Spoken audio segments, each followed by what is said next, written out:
Bien que le Coran édicte des règles strictes, les pratiques sexuelles en Afrique du Nord sont beaucoup plus libérales que dans l'Europe chrétienne. En Afrique du Nord, les homosexuels n'étaient pas persécutés, alors qu'en Europe, ils étaient brûlés ou soumis à des châtiments corporels. Ils risquaient aussi la prison à vie.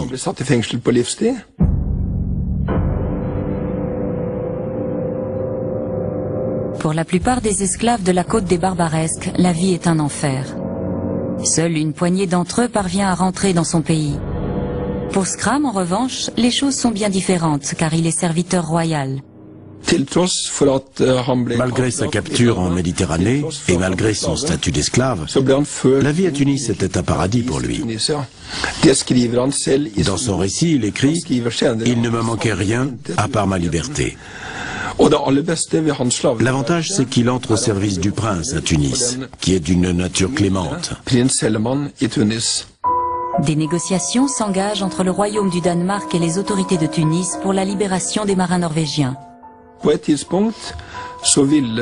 un moment, le prince exige 2 chevaux et des haches en échange de la liberté de Scram.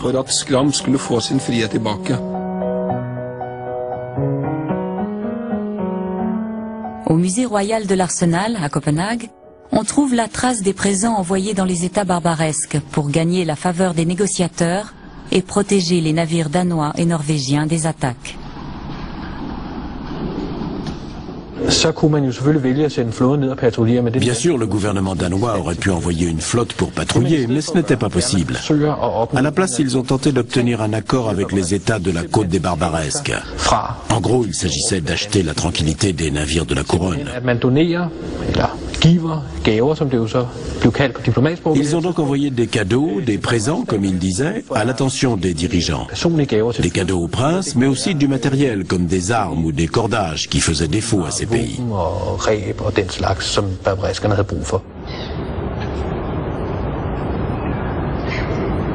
Les archives royales danoises ont conservé plusieurs documents liés à ces accords. Voici un sauf-conduit algérien. Nous n'avons que la partie danoise. Comme vous le voyez, il en manque une partie. C'est un document que le capitaine danois emportait avec lui. Ce sauf-conduit date de 1838. On est déjà quasiment à la fin de l'existence de ce système. Le vaisseau concerné est le Magdalene, immatriculé à Copenhague. Il a effectué un voyage depuis la capitale. Son capitaine était Jacob Ebert et il devait emprunter le détroit de Gibraltar. Les pirates algériens, de leur côté, avaient reçu la partie supérieure du document envoyé depuis le Danemark et qui correspondait parfaitement avec la partie inférieure. Le capitaine danois présentait sa partie, le pirate la sienne, et si les deux s'emboîtaient, cela signifiait que le navire danois venait d'un pays qui s'était acquitté du droit de passage. Le roi avait payé, donc le bateau pouvait naviguer librement.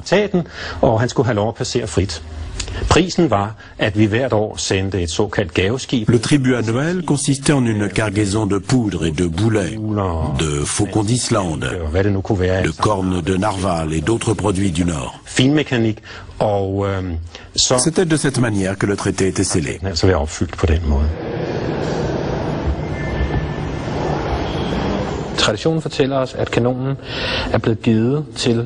On raconte que ce canon a été offert à un prince barbaresque qui l'a par la suite renvoyé au roi du Danemark. Apparemment, avant de l'offrir, les Danois ont transformé le monogramme de Christian VI en un croissant de lune.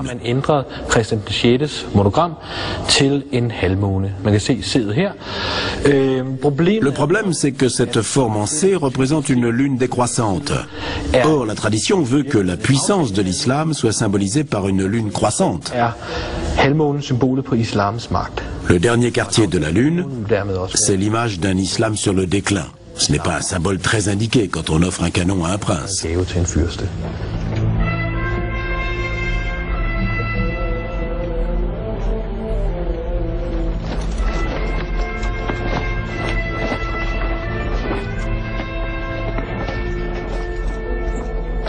Mais les traités ne suffisent pas. la piraterie continue de faire des victimes. À Copenhague, un fonds pour payer la rançon des esclaves est créé.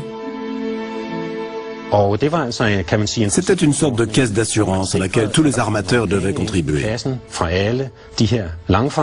L'argent servait à racheter la liberté des captifs retenus comme esclaves en Afrique du Nord.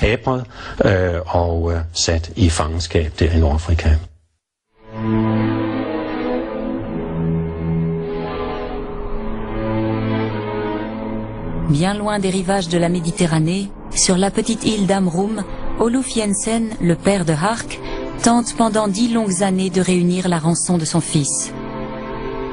Le fonds de soutien créé à Copenhague lui a refusé toute aide financière, au motif que le navire de Hark battait pavillon hambourgeois lorsqu'il a été pris. En plus de ses économies, Oluf Jensen doit emprunter 800 marks. Il envoie l'argent de la rançon en Algérie pour racheter la liberté de son fils. Mais c'est un autre homme qui est libéré, car il porte le même nom. Alors, quand le père se rend à Hambourg, c'est pour rencontrer un inconnu, qui est bien sûr ravi que quelqu'un ait payé sa rançon. Cette confusion sur le nom des prisonniers empêche Hark Olufs de dire adieu à Constantine.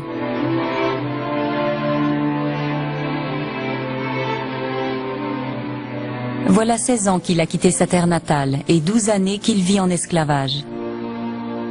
De ce qu'il ressent, de son désir de rester en Afrique du Nord ou de repartir, nous ne savons rien. Mais de ce côté-là de la Méditerranée, son avenir est incertain.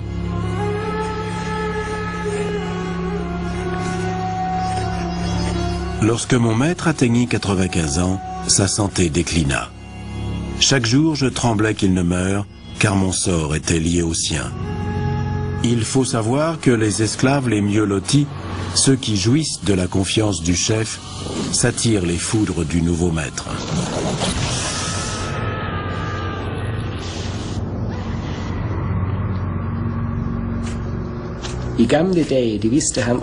À l'époque, il était tout à fait courant, lorsqu'un bey était remplacé, et cela arrivait souvent, que tout son entourage militaire et administratif soit purement et simplement éliminé, parce que le nouveau dirigeant n'avait plus besoin d'eux.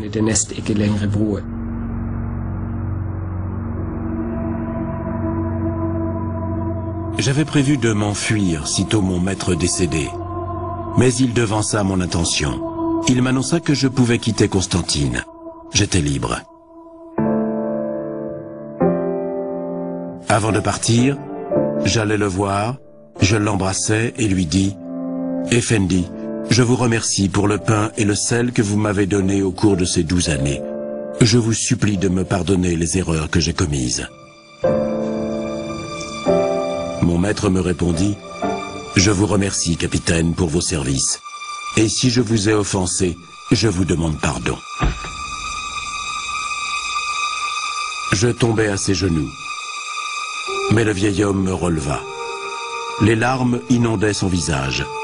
Il mit sa main sur ma tête et dit « Que Dieu t'accompagne. Garde-toi des boissons fortes, des femmes et des juifs d'Alger. Qu'ils ne te soutirent pas tout ton argent. »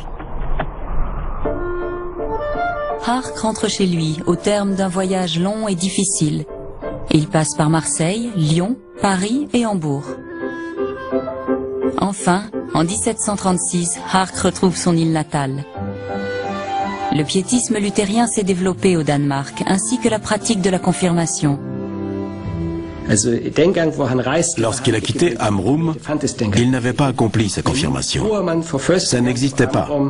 Mais là, pour la première fois sur l'île, une confirmation va être célébrée pour réintégrer Hark Olufs dans la communauté chrétienne.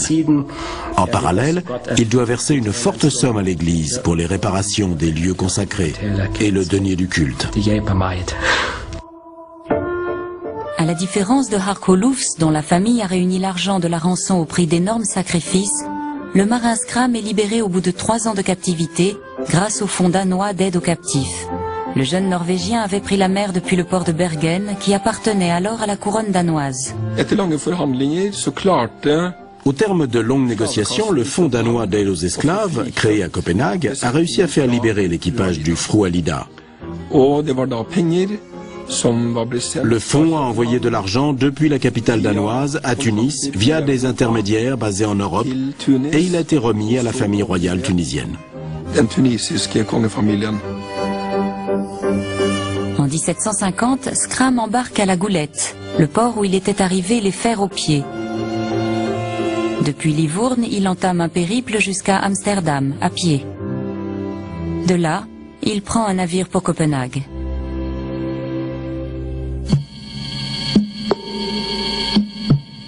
C'est en 1747 que l'autobiographie de Hark Olufsen est publiée en danois. L'ouvrage connaît immédiatement le succès. Il est traduit en allemand. Son autobiographie a intégré le patrimoine chrétien. Elle était citée pendant les homélies, car après tout, voilà l'histoire d'un homme qui a connu l'esclavage, mais qui n'a jamais oublié sa foi. C'était tout à fait ce que l'Église recherchait.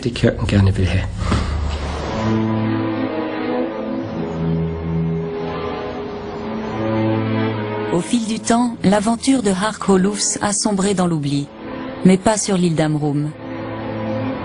Ici, l'enfant du pays reste un personnage mythique.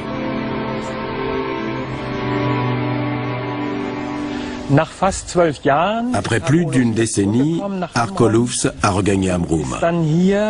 Il est arrivé dans son uniforme de commandant, dont nous voyons ici quelques éléments. Il était très riche. Le bey lui avait donné beaucoup d'argent.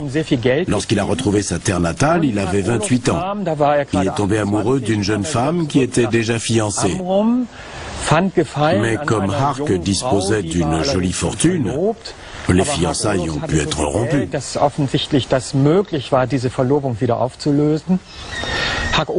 Le roi du Danemark lui a offert un poste, mais cela l'obligeait à déménager à Copenhague. Alors il a décliné, surtout qu'il avait déjà assez d'argent. Il voulait rester sur son île.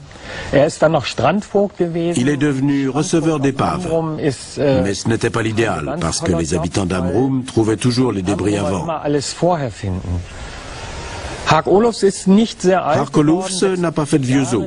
À 46 ans, il est mort brutalement. Il avait 5 enfants. Toute sa famille était à l'église. Et quand ils sont rentrés, il était mort.